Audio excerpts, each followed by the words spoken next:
porque solo veo Sí, 5. no vale, hay 30 participantes adentro, lo estoy viendo Ok. aquí. Bueno, ok, bueno, Sí. ya viste 5 en el mío. Ok. Bueno, muy buenas tardes una vez más. Bienvenidos a nuestros webinars de los martes. Hoy tenemos el placer y el honor de contar con el doctor Carlos Hernández Rivero, médico pediatra poricultor. Quiero informarles que estamos, gracias a esta plataforma, que no tenemos el agobio de los 45 minutos, gracias a la empresa Dermaskin, que nos ha cedido amablemente su plataforma para realizar la educación médica continuada de esto y de otras actividades que se hacen desde la Sociedad de Pediatría. Les decía que hoy tenemos al doctor Carlos Hernández Rivero, quien es pediatra poricultor, es médico cirujano, además de la Universidad Central de Venezuela, Escuela Luis Racetti, es egresado del Hospital de Niños J.M. Los Ríos, Escuela José María Vargas de la Universidad Central de Venezuela, como pediatra poricultor. Es director médico del Centro de Pediátrico Integral Dr. Carlos Hernández Acosta en Ciudad Bolívar y es director de CIS Médico, y nos va a hablar de algo que comenzó llamándose, yo creo, Carlos, teleconsulta en Venezuela en tiempos de COVID, pero la realidad y lo que se está imponiendo a nivel mundial, creo que nos va a ilustrar es sobre la nueva forma de que cómo vamos a hacer medicina a partir de ahora, independientemente que estemos con el COVID o no. Entonces te cedo la palabra y muchas gracias por estar con nosotros. Sí, bueno, muchísimas gracias, Unidas, muchísimas gracias a la Junta Directiva de la Sociedad por darnos esta oportunidad de hablarles de una herramienta que, como dice Unidas, estaba hace tiempo ya disponible, pero que el COVID hizo de alguna manera que fuera no solamente útil como era inicialmente, que fuera necesaria e indispensable definitivamente en estos tiempos de pandemia. Y creo que definitivamente la teleconsulta, la telemedicina, va a cambiarnos la forma de hacer medicina. Entonces, vamos a hablarles un poquito, entonces, de qué se trata esto. Como ya les dije, Unidas, soy un pediatra, trabajamos en un centro pediátrico en Ciudad Bolívar, tenemos un programa de teleconsulta de hace unos años y trabajamos con gente de CIS Médico, que es gente que hace programas de historias clínicas pediátricas, básicamente, ¿ok? Como decíamos, con la pandemia el futuro nos alcanzó. Ya no es normal hablar de teletrabajo, no es normal hablar de videollamadas, no es normal hablar de clases en línea y de telemedicina. Definitivamente ya es normal hablar de eso. Pero no solamente que el futuro nos alcanzó, el futuro nos arrolló. En mayo de este año la gente del New England Journal hace una publicación, decía, ¿dónde estaban los pacientes? ¿Qué había pasado con la pandemia con los pacientes? Y cómo enfrentarnos al miedo de los pacientes. En ese trabajo, 150 hospitales americanos comparaban en las líneas estas azules, medio moradas, lo que había sido la asistencia a las emergencias de marzo a abril de este año, y en la línea punteada de lo que fue el año pasado. O sea, ellos vieron que en lo que se determinó la pandemia, bajó bruscamente la asistencia a los centros de salud. Al principio pensaban que eran muy buenos, porque esta diferencia les iba a permitir atender a la gente de COVID, que estaba con COVID. Pero después se dieron cuenta que no era tan bueno. Comenzaron a reportar en febrero 42 casos de infarto en la calle, y en marzo, después que se hizo el cierre, 61. Comenzaron a llegarles a las emergencias, a los pacientes complicados, pacientes con cardiopatías que no se estaban controlando.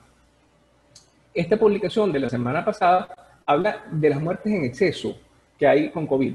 Entonces, ellos calculan que hay más de un 20% más de muertes que las esperadas en este segmento de marzo a junio, comparando 2019 con 2020.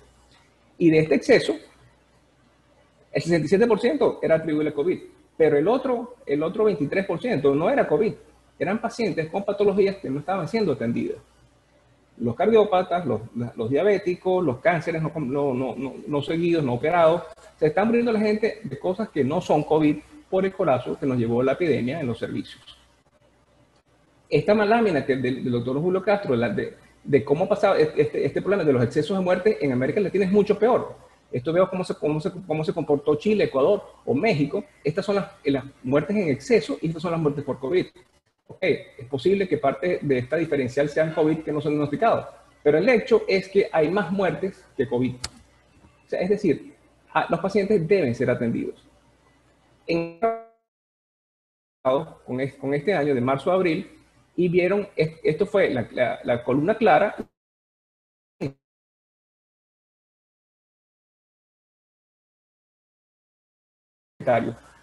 cayeron, siempre cayeron las consultas este año, pero donde más cayó es en el área pediátrica, de 0 a 10 años y de 11 a 14. Hay una notable caída en las consultas, en la asistencia a consultas. Esta es bien interesante. Esta es un centro que depende de la Universidad de Stanford y ellos reportan qué les pasó. Ellos tenían un programa de telemedicina hace muchos años y como esto es la barra azul. Esta barra azul, antes de la pandemia, antes de que se decretara la pandemia, el uso de la teleconsulta era muy leve. Casi nadie utilizaba consultas. La mayoría de las consultas eran presenciales. Después de la pandemia hubo una caída, que todos reportaron, una caída porque la gente no quiere ir, está clara, la gente no quiere ir a los centros de salud porque tiene miedo. Y ellos comenzaron a aumentar las consultas, las teleconsultas, y compensaron la caída que ustedes ven en las dos barras en esta nueva normalidad entre consultas presenciales, las amarillas, y teleconsultas, las azules. O sea, las azules les permitió recuperar gran parte de la asistencia de los pacientes a los servicios. En Venezuela el problema, y lo sabemos todos, es peor, porque no solamente es COVID. Primero, los pacientes tienen tiempo que tienen problemas para ir a las consultas por muchas cosas. Primero, la crisis económica. Esto fue limitando progresivamente el ingreso familiar y menos acceso a los seguros. Después tuvimos un fenómeno migratorio muy importante. Se fueron los pacientes, se fueron los padres, se fueron los niños. O en el caso, por ejemplo, nosotros en Guayana, se nos fueron a las zonas mineras. Y después terminamos con la gasolina, que si bien es cierto que quizás en Caracas no sea tan terrible, en el interior es terrible. La escasez de gasolina ha limitado terriblemente el acceso de los pacientes a la consulta. Y la pandemia es la guinda de este pastel. Entonces tenemos en Venezuela causas que nos empeoran, que nos dificultan más el acceso de los pacientes a la consulta, distintos al resto del mundo. ¿Qué nos está pasando entonces? Lo que todos sabemos, los consultorios están vacíos y las emergencias muchas abarrotadas cuando hay los picos de casos. Tenemos a muchos médicos parcialmente incapacitados por que están enfermos, porque están incapacitados, porque tienen COVID, o que tienen un justificado miedo a hacer consultas porque tienen factores de riesgo. Todos sabemos que la mortalidad del personal médico en Venezuela es dantesca. Además, entonces tenemos a los pacientes solos en sus casas, incomunicados. Es necesario rescatar esa comunicación para volver a establecer vínculo terapéutico y así evitar la automedicación con todos sus problemas. Y hay que ir desarrollando definitivamente servicios de control y de monitoreo ambulatorio. Muchas patologías deberán ser evaluadas y seguidas ambulatorias, en forma ambulatoria. Es que tenemos definitivamente que desarrollar una consulta que sea segura tanto para el paciente como para el médico. Y tenemos que poder ofrecer a los pacientes consejería y asesoría sin que la distancia no sea un problema. Es decir, lo que todos vislumbramos es que debemos ir migrando hacia modelos mixtos de asistencia, mitad presencial y mitad en red, mitad digital. ¿Okay? Y para esto, por supuesto, la telemedicina pareciera la mejor opción, pareciera virtualmente perfecta. Porque no sabemos cuánto va a durar esto. En estos días el doctor Rizquez hablaba de que dependiendo de los escenarios, en diciembre íbamos a tener en el peor 5% de la población con seroconversión y según la cifra de gobierno menos del 0,5%. Es decir, si no hubiera vacunas, si no hay alguna intervención externa, tardaríamos 5 o 6 años en salir del problema, o sea, en alcanzar el famoso 60% de pacientes infectados para que se vaya acabando la epidemia. O sea, no se va a acabar ahorita. La epidemia va para largo. Entonces, ¿cómo vamos a sobrevivir? ¿Cómo van a construir las consultas vacías? Entonces, como la vida no se trata de esperar a que pase la tormenta, sino de aprender a bailar bajo la lluvia, justamente lo que les propongo ahorita es explicarles el modelo de teleconsulta que tenemos en nuestro centro. Después que se cerró se determinó la epidemia en febrero o marzo, todos los organismos internacionales, todas las sociedades científicas, OPS, la Academia Americana de Pediatría, el Ministerio Argentino, el colombiano, el chileno, todos hicieron publicaciones motivando y estimulando el uso de teleconsulta para responder a la pandemia.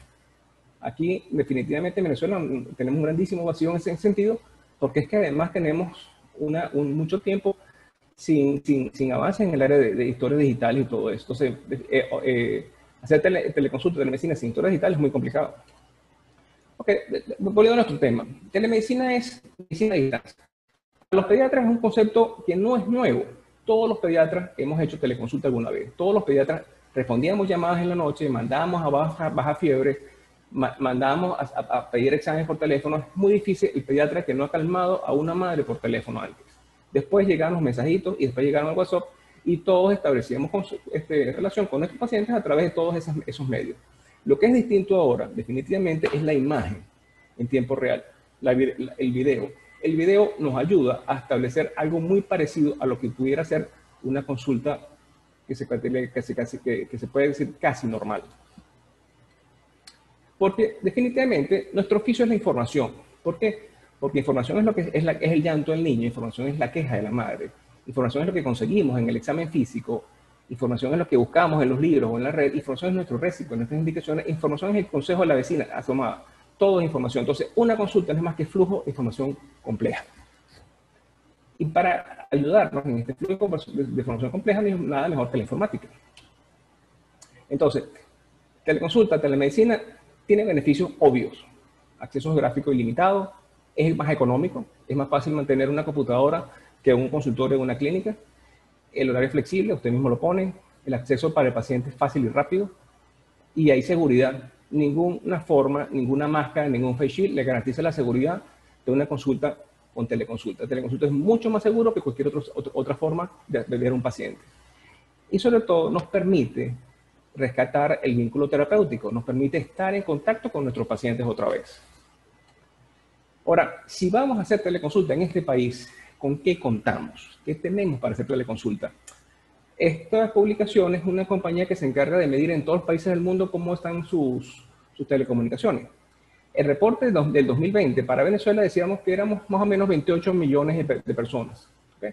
Esto está de acuerdo más o menos con lo que dice la ONU, que se nos fueron 5 millones de personas. De esos 28, 23 millones tienen acceso a teléfono, a conexión celular.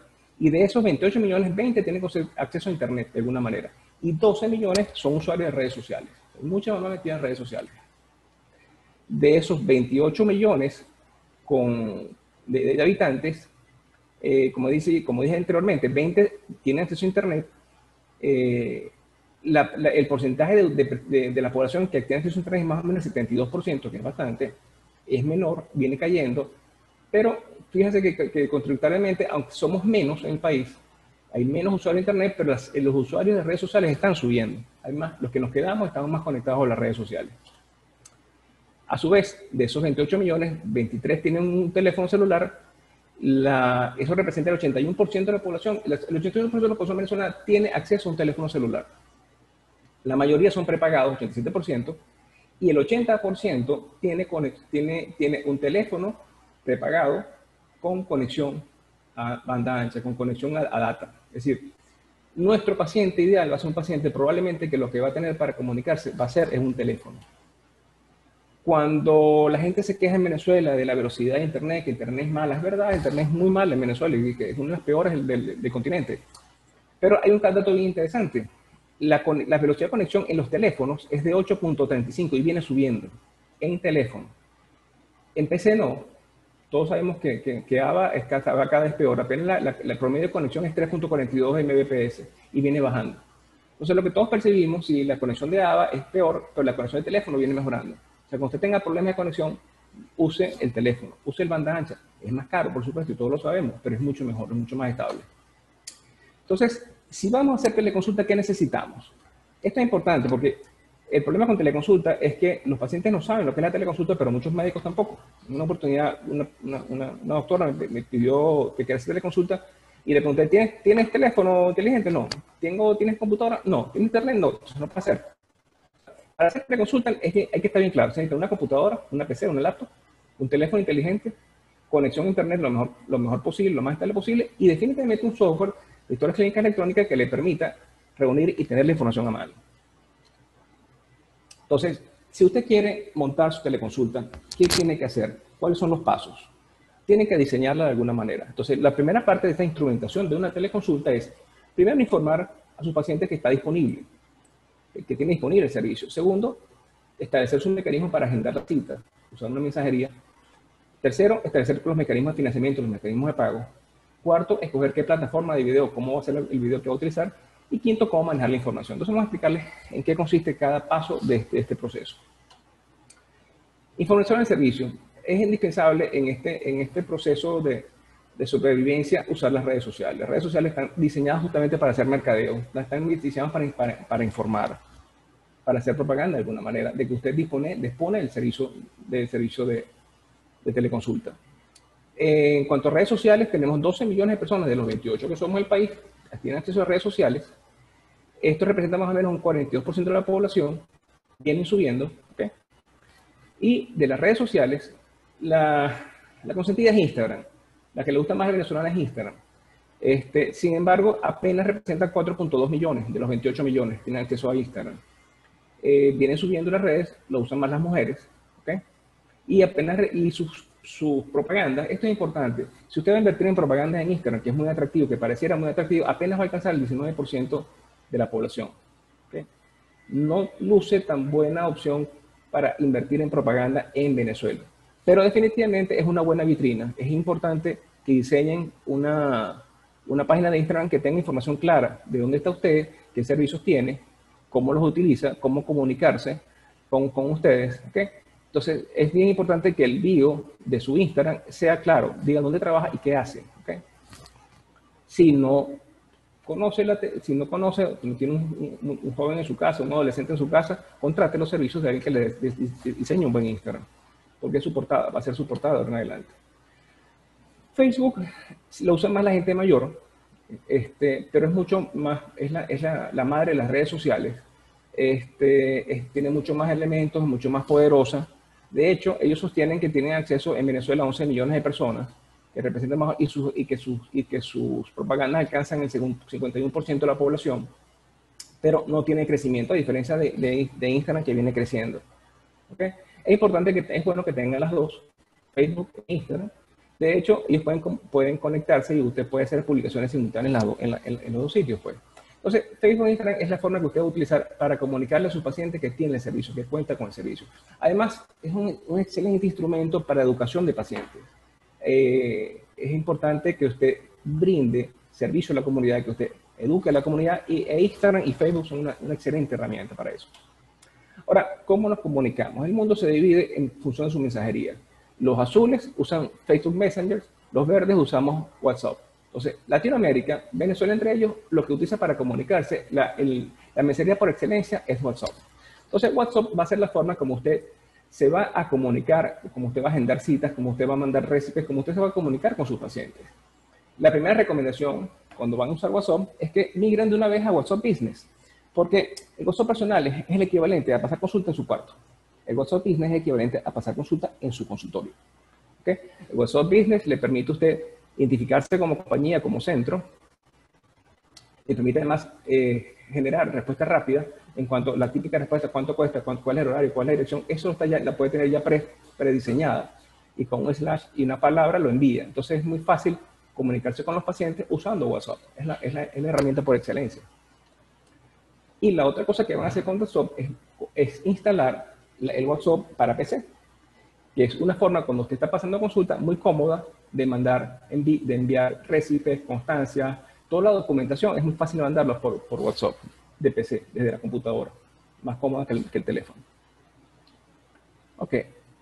En tercera parte, cuando usted está diseñando, instrumentando su consulta online, es los mecanismos de facturación.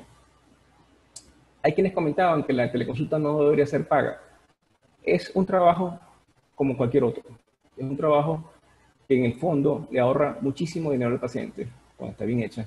Es un trabajo que además de que ahorra al paciente, a usted le va a costar mucho más, porque tiene que tener equipos, tiene que invertir en conocimiento, en información, y las referencias bibliográficas lo demuestran. Una forma, cuando el trabajo no es pagado, usualmente fracasa con el tiempo. Una forma de mantenerse en el tiempo el servicio es que tenga mecanismos de facturación claros. En cuanto a cómo le van a pagar, bueno, los venezolanos somos expertos en cómo pagar en línea. Hay transferencias, pago móvil, Cele, PayPal. Teníamos mucha esperanza en este Diemo, que era como un wallet. Todavía estamos en veremos, porque el gobierno hace poco bloqueó los pagos de dólares a través de las páginas. Pero bueno, el tema es que usted tiene que diseñar, usted debe saber cómo decirle al paciente a dónde le va a pagar y cómo le va a pagar. ¿Okay? Al final, cada quien es dueño de su hambre, ¿no? El punto de las plataformas de video. Las plataformas de video es lo que ha cambiado la telemedicina en los últimos años. Y después del COVID, el auge de las plataformas de video, Zoom, esta que estamos utilizando, que cada vez más gente utiliza, o lo que vemos con frecuencia, el WhatsApp, el video WhatsApp, son las formas más fáciles de comunicarse con el paciente. Está, por supuesto, FaceTime, los que tienen iPhone, Meet, VC, que son plataformas privadas. El tema es que es bien importante que usted trate de migrar su llamada telefónica a una videoconsulta. Porque en una consulta, lo importante es establecer el vínculo. Y el video le permite verle la cara, hacer una mejor relación con su paciente, definitivamente. Hay detalles, es importante que invierta en una buena cámara. Hay técnicas para que se vea mejor y el paciente lo perciba como más profesional. Es bien importante que, si es posible, haga la teleconsulta en su consultorio, con el mismo ambiente de trabajo, con su bata, bien presentado, porque la imagen definitivamente es importante en la relación médico-paciente.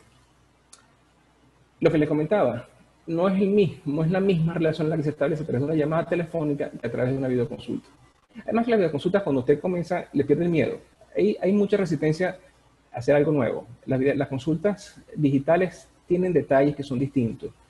Se basan mucho más en la anamnesis. El interrogatorio es mucho más fuerte y dirigido, mucho más extenso.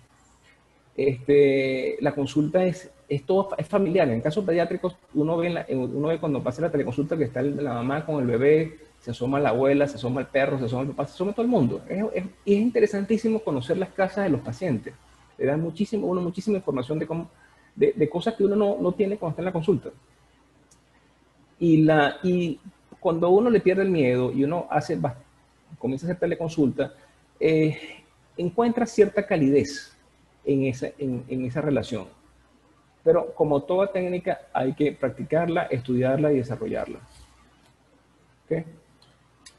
Y yo pienso que es mucho el centro del problema. Venezuela tenemos un rezago de muchos años en el tema de las historias electrónicas. Pocos centros, pocos médicos tienen historias electrónicas verdaderas, que hagan cosas. Y definitivamente hacer telemedicina sin historia electrónica es muy difícil, porque la telemedicina tiene unos tiempos. Y llenar una historia a mano es muy difícil, y es muy largo. Y hacer un recipe a mano y después mandarlo es prácticamente imposible. O sea, definitivamente hace falta que usted tenga una historia electrónica que le permita manejar los datos de ese paciente. Para los que no usan historia electrónica, la historia electrónica es mucho más que un Word. No es un Word.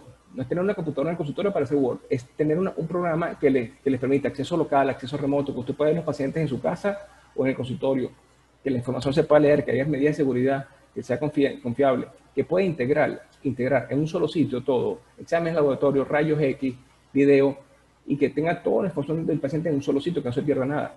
Que a su vez, no solamente eso, sino que el programa le permita tener acceso a protocolos, con fórmulas médicas, y que le permita hacer todo eso de una forma rápida y eficiente. Este programa que utilizamos tiene un código de acceso como muchos programas para la parte de seguridad del paciente, para confidencialidad. Esta es cómo se vería una lista de pacientes de un día.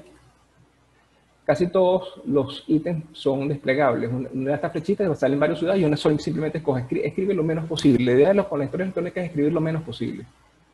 En la parte pediátrica me permite un grafar solamente cliqueando aquí y escogiendo los estadios y me saca la cuenta y tiene disponibles los listados de antecedentes.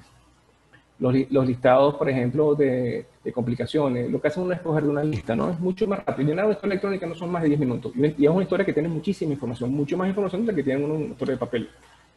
Y la historia de la consulta del día es una página con más información. O sea, no solamente tiene los pesos, sino les puede calcular de una vez con el peso y la cabeza, con la cabecita y la medida del brazo le calcula el Canavati McLaren o le calcula la superficie corporal, o calcula el índice de masa corporal.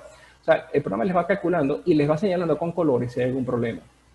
Eso permite con una sola visualización ubicarse más rápido en la historia. No tiene que estar como uno estaba con las historias de papel para adelante y para atrás o buscando los exámenes. Cada cosa está en su sitio. Simplemente con hacer un clic sobre el peso me da la tabla. Y todas estas tablas se pueden compartir con el paciente por la pantalla. Tener los exámenes ordenados y que no se pierdan. Eso es importante. Tener las fotografías de las lesiones en los pacientes guardadas. tener las radiografías o las tomografías guardadas en un solo sitio. No estar buscando estudios, sino que todo está ahí. Todo es un archivo que se guarda en el sitio correspondiente. Y lo que yo sueño que después de esta pandemia va a venir una nueva pediatría que tiene que ser mucho más eficiente. Una pediatría donde la medicina basal en esa sea la norma, donde todos trabajemos con protocolos. Yo sueño tener un país donde tengamos protocolos locales. Entonces, y la única manera de que eso sea útil es que usted tenga el protocolo en la historia. O sea, en el caso nuestro, uno pone el diagnóstico y puede acceder a los distintos protocolos de dengue, de fiebre, de lo que sea, ¿ok? Y el gran tema, la letra médica, la claridad de indicaciones. Yo creo que los pacientes ya es hora de que merezcan unas indicaciones claras y precisas, pues. Y estos programas le permiten armar un récipe solamente escogiendo un listado lo que usted quiere mandarle. Y el mismo programa se lo calcula. Usted lo puede indicar si quiere calcularle por peso o por superficie corporal, y el programa se encarga de hacer las multiplicaciones de los resultados. Y al final usted se encuentra con esto, con un récipe que tiene el medicamento, las opciones, los nombres comerciales, varios nombres comerciales, nombres genéricos y los cálculos exactos que necesita el paciente. Esto fue hecho haciendo con 4 o 5 clics nada más. Y por supuesto, eso a su vez se genera un documento que lo podemos pasar o bien por correo electrónico. Lo que hemos descubierto nosotros en la consulta es que de la medicina es que la gente no usa mucho los correos electrónicos, pero todo el mundo tiene WhatsApp. Entonces lo que hacemos, generamos un documento firmado ya y se lo pasamos por WhatsApp. Entonces el paciente recibe en su teléfono el récipe ya firmado y todo. Y así se le ve en el WhatsApp de PC cómo le pasamos los récipes y las indicaciones, ¿ok? La otra cosa que es importante, la consulta, el récipe es una pequeña parte. Lo más importante, en particular en puericultura y pediatría, es la parte de consejos, la parte de puericultura. En el sistema nuestro tenemos una cantidad de consejos que van desde dieta hasta recomendaciones de andadera, de asma, de alergia, lo que usted se puede imaginar, de conducta, y eso está disponible en un listado que es muy fácil hacer un clic y enviárselo. Entonces, esta es la consulta más allá de la consulta. Yo creo que es importante con la teleconsulta lo vemos mucho, ¿no? En la relación que se establece con el paciente, mientras más información le demos, mientras tengamos un paciente mejor educado, mejor. Y la otra parte, la parte de la papelería. En Guayana trabajamos mucho con los seguros, las empresas básicas, y era un papelero loco, no me acuerdo. Reposo, informe médico, constancia, todo eso lo hacemos con un solo clic. Un clic y se manda por correo o se manda por WhatsApp. Y la parte de imágenes, también, todo a mano, todo dentro del mismo sistema. O sea, por ejemplo, es muy fácil explicarle a un píloro lo que es un píloro nada más con una imagen, o lo que es una sinusitis, o lo que son unas adenoides con las imágenes, ¿no? El control de vacunas. Es muy fácil tener el control de vacunas aquí, se lo enviamos por correo cuando nos lo piden. Sin estar buscando en archivos ni nada de eso. Y podemos analizar cómo nos va la consulta, que estamos haciendo bien, si es investigación clínica, ¿Cuánto dura una teleconsulta? Una consulta, la primera puede durar 40, 50 minutos. Y la de seguimiento menos, 25 quizás. Por eso es importante tener un sistema que te permita llenar una historia en corto tiempo, que sea fácil y rápido. Carlos, disculpa, los últimos segundos no, se te fue el audio. Ok, ya. ¿Me oyen? Sí, ahorita sí. Ok. Aquí le mostraba que pueden tener un control de vacunas muy fácilmente de cada casilla donde hace un domicilio, anota la fecha y pueden enviar por correo y pueden tener un plan de vacunas, pues. Y por supuesto analizar cómo le está yendo, si cómo está cayendo, cómo está mejorando la consulta, o sea, investigación clínica, qué es lo que está yendo, ¿no? ¿Cuánto dura una consulta? Es variable, 40, 50 minutos puede ser la primera vez con la historia, y la de seguimiento puede ser 25, 30 minutos. Parecido a lo que es una consulta presencial. Insisto, usted va a tratar en esta nueva clínica digital con el interrogatorio buscar la mayor cantidad de información posible, ¿ok? Una cosa que nos ha sido bien interesante es que logramos pasar la lista de nuestros pacientes al teléfono. El sistema nos permite importar y tener, entonces en el teléfono tengo los 10.000 pacientes que tengo, los tengo metidos en el teléfono. Entonces cuando me llama una mamá, yo sé quién es el paciente, cuál es el número histórico, cómo se llama la mamá. Eso es bien útil a la hora de... Y además que a las mamás les encanta que uno sepa quién está llamando, y ya lo están llamando. como decíamos, si la teleconsulta es tan buena, es económica, accesamos a todo el mundo, ¿qué está pasando? ¿Por qué no funciona? Porque como toda herramienta tiene límites. La teleconsulta, la telemedicina en general es una estrategia sanitaria que complementa, no reemplaza el acto presencial. ¿Ok? Eso hay que tenerlo bien claro. Es importante que no se debe utilizar para urgencias ni emergencias. ¿Ok? Por supuesto, no debe utilizarse para la evaluación de un recién nacido, que nunca haya visto, ¿no? Si tú no lo pasas alguna vez al recién nacido, no puedes recetarlo. ¿Ok? Es importante utilizar un dispositivo que garantice que el profesional y el paciente se puedan ver y oírse bien. Y por supuesto que requiere una buena conectividad y requiere entrenamiento en las áreas digitales. Uno de los problemas que tenemos ahorita es que tenemos una dicotomía. Tenemos pediatras con experiencia clínica y poca experiencia digital. Y tenemos jóvenes con mucha experiencia digital y poca experiencia clínica. Alguna vez en el futuro eso se cruzará y tendremos gente con experiencia clínica y experiencia digital, que eso es lo que esperamos. El que tenga límites no lo invalida, eso es bien importante.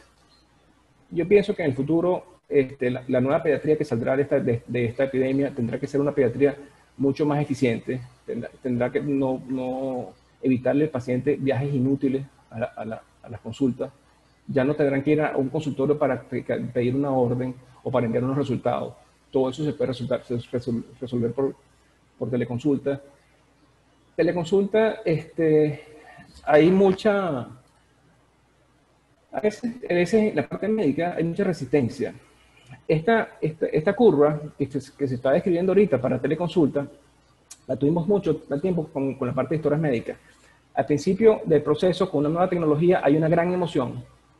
Después cae la emoción porque hay una gran desilusión porque no nos parece que es tan buena como hemos pensado. Y después, poquito a poco, vamos descubriendo para qué sirve realmente. Esto lo digo porque muchos compañeros, por ejemplo, que están tratando de hacerle consulta muy emocionados y ven que no hay respuesta. Aquí tenemos un problema de resistencia de pacientes y de médicos. En la medida que los médicos entendamos la utilidad de esta herramienta y se la enseñemos a nuestros pacientes, eso hará más fácil que lleguemos a este plató de productividad que ellos hablan aquí en esta nueva normalidad. Esta nueva normalidad definitivamente va a ser una combinación de lo viejo con lo nuevo. Y como dice aquí, hay una tendencia a sobreestimar los efectos de la tecnología en el corto plazo y a desestimar sus efectos en el largo plazo. Ya en Estados Unidos están claros que la lectura electrónica es indispensable, ya nadie se imagina pasar una consulta en papel. Todavía ahí no hemos llegado, insisto, tenemos un rezago. Y ellos están ahorita en este proceso de descubrir qué se puede hacer con teleconsulta. Además que hay una cosa bien importante, ya la OPS lo ha dicho, no hay forma de que tengamos justicia social, de que tengamos educación para todos sin que se utilicen las teleconsultas. Entonces, en definitiva, aunque para los más escépticos, el acceso con una historia que les permita es inmediato, los textos son legibles y se pueden estudiar fácilmente. Es decir, tenemos una consulta que es rápida y mucho más divertida definitivamente. No quería dejar de hablar de la consulta sin tocar el tema de la banalización de la consulta, que es un fenómeno que lo tenemos todos los días, a cada ratico, y eso se quejan, lo vemos en las redes, los médicos que se quejan de los pacientes que abusan de ellos, abusan en el sentido de que lo llaman para decirle que tiene una fiebrecita o un dolorcito de barriga y que qué le puede dar, o lo típico, doctor, yo le vi la boca, tiene fiebre, yo le vi la boca y tiene unas plaquitas blancas, mándeme el antibiótico, yo tengo amoxicilina, ¿cuánto le doy? Entonces, de alguna manera banalizan la consulta, no le dan valor a la consulta. Entonces, eso es un tema que los médicos debemos tener bien claro, el valor de nuestro trabajo. En una oportunidad vi un Instagram que me llamó mucha atención, una médica, una doctora que se quejaba, que le había llegado un mensaje donde una señora le decía, doctor, yo no la conozco, pero mi hijo tiene fiebre, tiene tos de 5 días, mi esposo está en la farmacia, mándeme. La doctora, como todo, cayó y le mandó una receta con antibióticos, ¿verdad? Al día siguiente, por supuesto, y la coletilla, y no tengo plata. Entonces, claro, uno siempre cae. Todo sea por el muchacho. Le mandó receta, y el día siguiente, cuando la doctora, se mete en el Instagram de la paciente, ve en el history, la señora en un spa, haciéndose uñas, manos y pies. Para eso se había plata. Para la consulta del muchacho, no.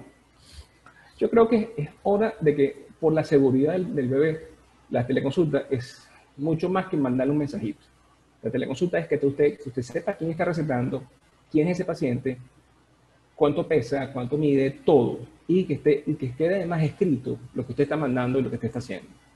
Esa es la diferencia entre el mensaje de WhatsApp de la vecina y una receta médica bien hecha.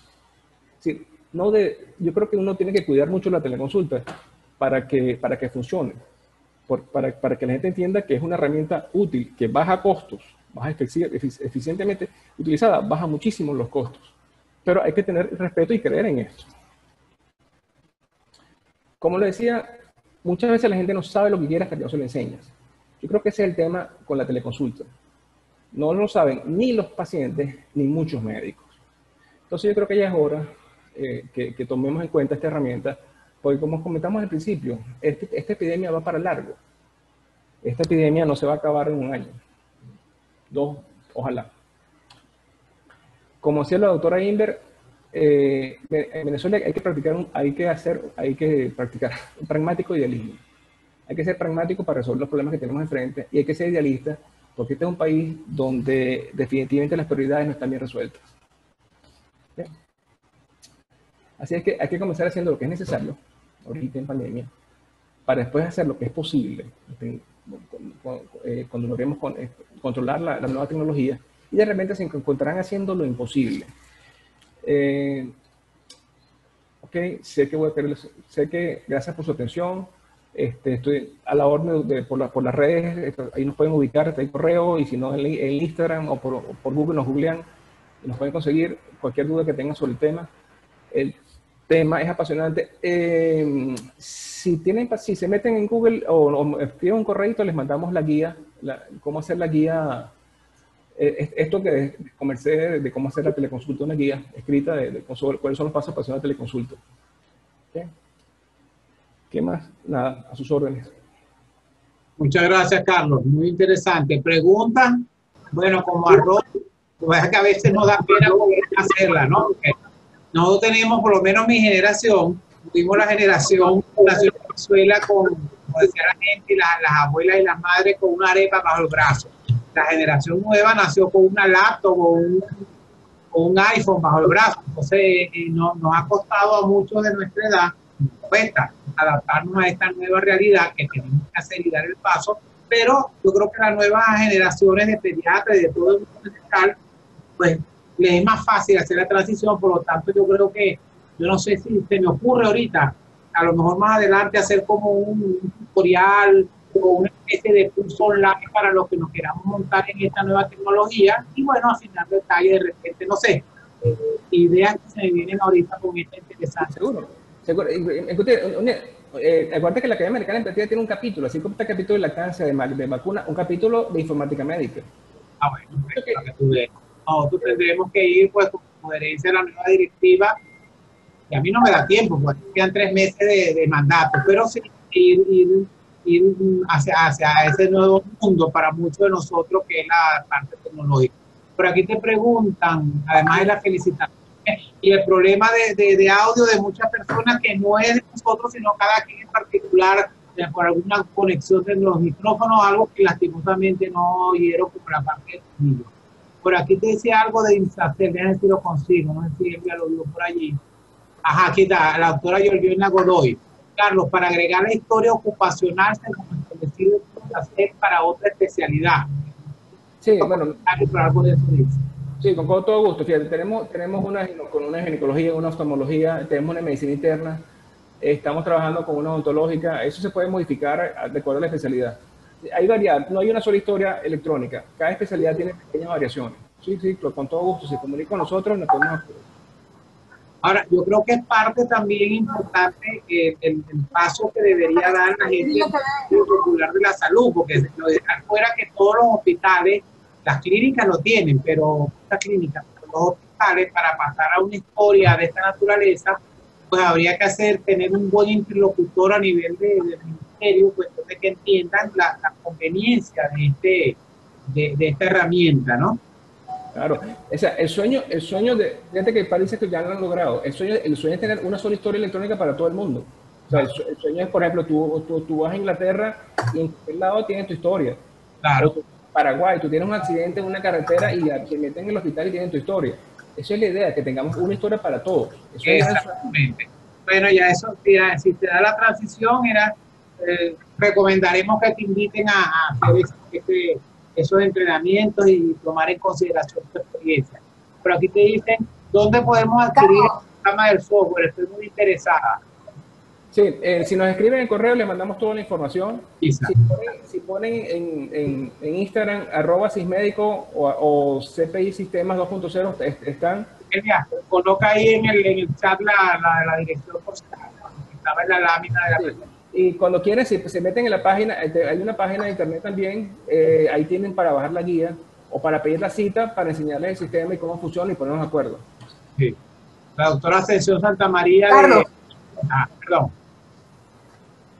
Dime. Que tenía unas preguntas. Ajá, yo quería hacerle unas preguntas a él, siendo un poquito abogado del diablo.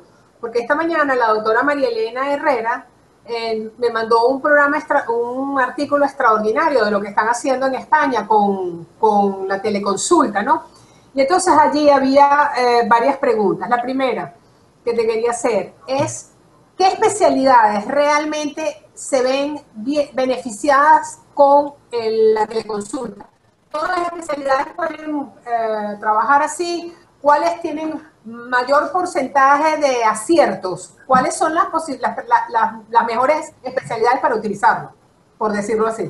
Sí, eso es bien interesante. Cuando uno se mete en el tema y dice, bueno, podemos resolver el 70% de las cosas. Eso depende de cada especialidad. Por ejemplo, la teleconsulta es ideal para la parte de psicología y de psiquiatría, que es hablar, establecer el vínculo. ¿Okay? Ese es la primera por excelencia. El segundo, que se da muy bien, es dermatología. Dermatología, los dermatólogos resuelven casi el 80%, el 90% con una buena foto y hablando con el paciente. Después de eso, viene la parte de enfermedades crónicas. O sea, hay mucha cardiología en la parte de control de hipertensión y control de hipercolesterolemia o endocrino, que les va muy bien con teleconsulta. Y como cuarto, quinto, viene pediatría. Pediatría, eso es bien interesante. Por ejemplo, todo lo que es la consulta prenatal, es excelente, es fantástico que se haga por teleconsulta. Lo que es la consulta de lactancia materna, la semana pasada vieron una charla extraordinaria aquí por este mismo canal sobre asesoramiento de lactancia materna por teleconsulta, lo que hacen en Estados Unidos. Y eso lo podemos hacer cualquier pediatra con formación en lactancia materna, lo puede hacer por teleconsulta. Y la otra cosa, y hay muchas cosas que se pueden resolver bastante. O sea, cuando uno se pone a ver la parte pequeña, no es mucho lo que uno toca y palpa al paciente. En pediatría, el grueso es la historia, cuenta. Y con esto, y si no vamos más allá, por ejemplo, con los criterios con COVID, nos tenían prohibido RL, o tratamiento y después chequeo. Entonces, hay muchas cosas que van a ir cambiando, que están cambiando, y la tendencia es a que se resuelvan por teleconsulta. Claro. Otra cosa, Carlos, los costos de la teleconsulta.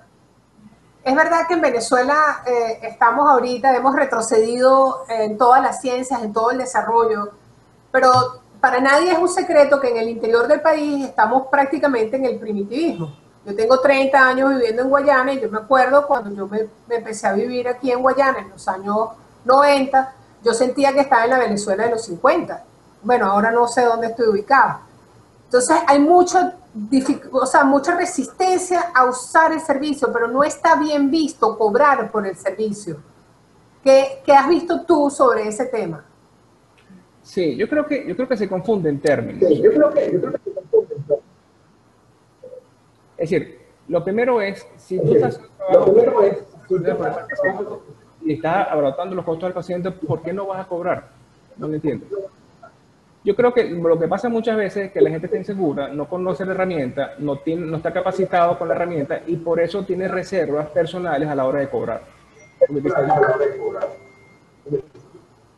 Y la otra cosa, además que hay una cosa que es importante, esta herramienta siempre tiene la puerta abierta. Si usted ve a un paciente por teleconsulta y lo está monitoreando diariamente por WhatsApp, si las cosas no van bien, le dice vente para presencial. Lo más difícil de la herramienta es discriminar. a quién se le puede hacer y cuáles van a ser presenciales y cuáles pueden ser. Eso es lo que tener la experiencia suficiente para saber que sí y que no. ¿Cuánto le vas a decir? No, te vienes, necesito ver. Porque a veces la línea es muy delgada. Una última pregunta, ya no voy a preguntarte más, ni te voy a comentar, es que también leí que estaban criticando mucho que si los médicos se equivocaban presencialmente, ¿cuál es el porcentaje de error con la teleconsulta? Porque decían, esto es un desastre usar teleconsulta, porque uno va al consultorio y el médico se equivoca. Ahora imagínate con una teleconsulta, ¿cuánto no se va a equivocar? No hay tanta diferencia, o sea, si tú te pones... No hay tanta diferencia, o sea, que tú no tienes en teleconsulta que tengas el examen físico, la palpación. Palpamos, sí, pero ocultamos. Si tienes una duda, haces una rayos X. Pides una rayos X. Sí. Yo creo que es cuestión de educarnos con nosotros como médicos, de actualizar los comentarios. También es importante educar a la población a la que atendemos, pues. Aquí hay uno que dice, Diana Loyo, dice, excelente, Carlos, hay que trabajar en educar a nuestros pacientes, lo que decía, y dar importancia de ello a la nueva tecnología. Y Carla Botello dice, es porque el paciente se siente incompleto sin la revisión. Un poco lo que sucede con los pacientes que han ido a sistemas de salud de otros países, pero se sienten con derecho a no pagar la teleconsulta. Sí, te digo, ahí es un tema de educación. Si tú estás resolviendo el problema del paciente, ¿por qué no vas a cobrar por tu servicio? O sea, no veo, porque es un problema nuestro, ojo, es un problema del paciente, pero básicamente de los médicos, que no valoran su trabajo. Claro. Hay una persona, Anabel Herrera te dice, en los tiempos de la conferencia el internet se ha caído 6 veces. ¿Cómo lograr una teleconsulta exitosa con esta limitante? Le quiero decir a la doctora Anabel que afortunadamente a mí hoy no se me ha caído, es cuestión de zona, es verdad. Pero bueno, vamos a ver qué opina el experto en cuanto a la calidad de internet que tenemos en Venezuela. Hay forma de solventar eso también. Sí, fíjese, por eso fue que les traje la cifra de conectividad. Se te va a caer si estás utilizando agua probablemente. Si estás utilizando el teléfono no se te va a caer. Por eso la data telefónica es mucho más costosa. Entonces, en el peor de los escenarios, que tú quieras que no se te caiga la conectividad, utilizas el teléfono. ¿Okay? Eso por una parte. Y por otra parte, es muy fácil, tú difieres, mira, haz esto y esto, te mando por WhatsApp una indicación y después te vuelves a conectar. Lo importante es tener la capacidad de reconectarse con el paciente y verle la cara al paciente. No es lo mismo lo que tú oyes o lo que tú escribes a verle la cara al paciente. Y es interesantísimo. Entonces, la semana pasada me llamó una pacientica adolescente de Puerto Ordaz, tenía tiempo que no veía, que estaba en cuarentena, que no había salido más, y me llamaba porque tenía dolor abdominal, que quería que tenga apendicitis. Cuando me conecto, la paciente se ve bien, mira, salta, te duele, no te duele. No era un cuadro abdominal agudo, obviamente, era un problema de estreñimiento, pero cuando veo la cara de la mamá y de la chama, absolutamente afásica, o sea, era una adolescente deprimida. Y lo que hicimos fue, una vez hicimos el link con la psiquiatra para que manejara a esa adolescente deprimida. O sea, los errores no dependen de la herramienta. Los errores van a depender básicamente de la capacidad técnica y clínica del médico. O sea, la herramienta te da facilidades para hacer algunas cosas, pero tienes que conocerla, tienes que utilizarla en la cámara. Hay detalles técnicos, tienes que acostumbrarte no a ver los ojos de la pantalla, sino a ver los ojos de la cámara, para que la gente sienta que estás haciendo conexión. Eso al principio te cuesta un poquito, acostumbrarte que tienes que ver la cámara y no ver los ojos de la computadora. Y poquito a poco uno se va metiendo y va agarrando experiencia y llegas a lograr el nexo, la relación terapéutica. Claro. Como dice Cristina Bacalao. Quería comentar. Perdón. Dale. Ajá. Yo quería comentar que a mí me gusta mucho la teleconsulta por Zoom, porque te permite, cuando tienes una buena cámara, tú ves muy bien a tu paciente y lo escuchas bien y puedes a través del Zoom mandarle todo lo que necesita. Y muchas veces se hace como una visita, por supuesto. Y si lo hago a través de la computadora, que en todo caso yo prefiero hacerlo a través de la computadora y no el teléfono, Carlos le pone a las computadoras el UPS, que es eso que le da, que es como un estabilizador de lava, ¿no? Que si hay bajones de electricidad no te ves afectado porque es como una pila grande, ¿no? Y eso ayuda mucho a que fluya bien la teleconsulta. De manera que desde que estamos usando Zoom, a mí me resultan muy cercanas las teleconsultas por Zoom. No sé qué dirá Carlos de eso. Hay un comentario que me parece muy válido.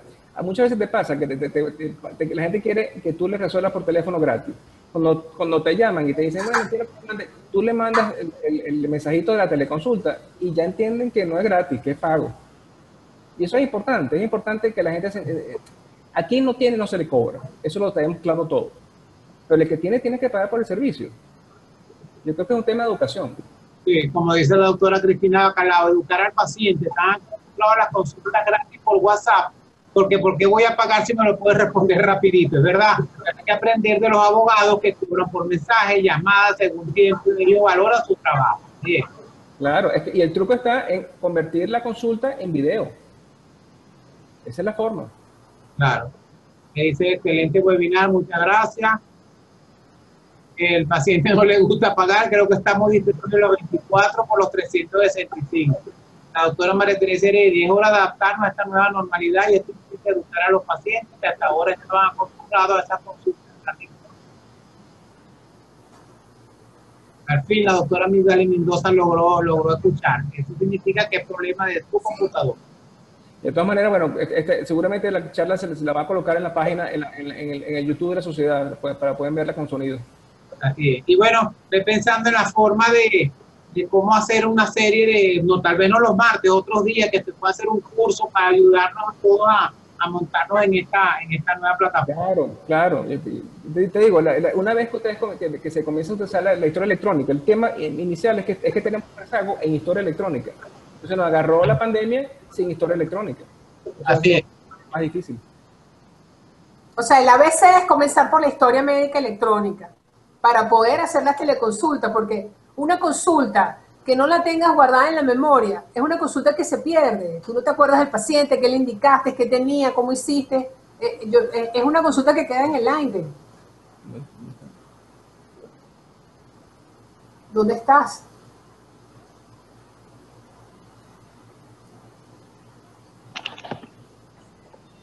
¿Qué vas a hacer con eso? ¿Unidades? Aquí estoy. ¿Se fue?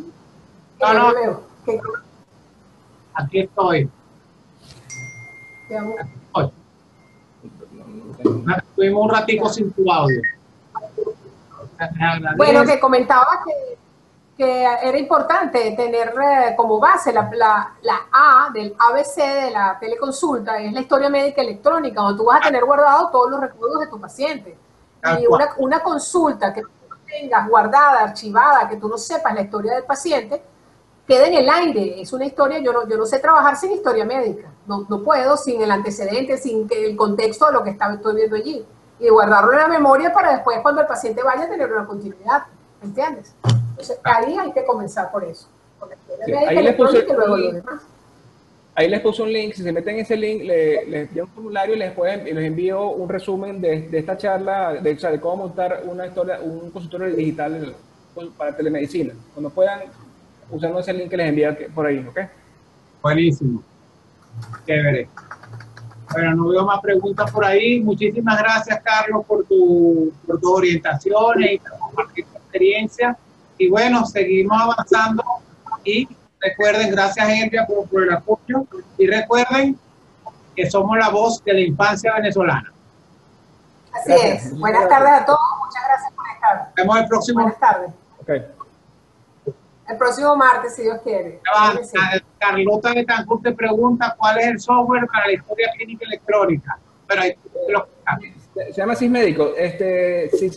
Si se pueden meter ahí en el correo, les mando la información, o si llega en Google Form, también les mando la información. Yeah. Arriba. Bueno, buenas tardes, gracias. Hasta luego.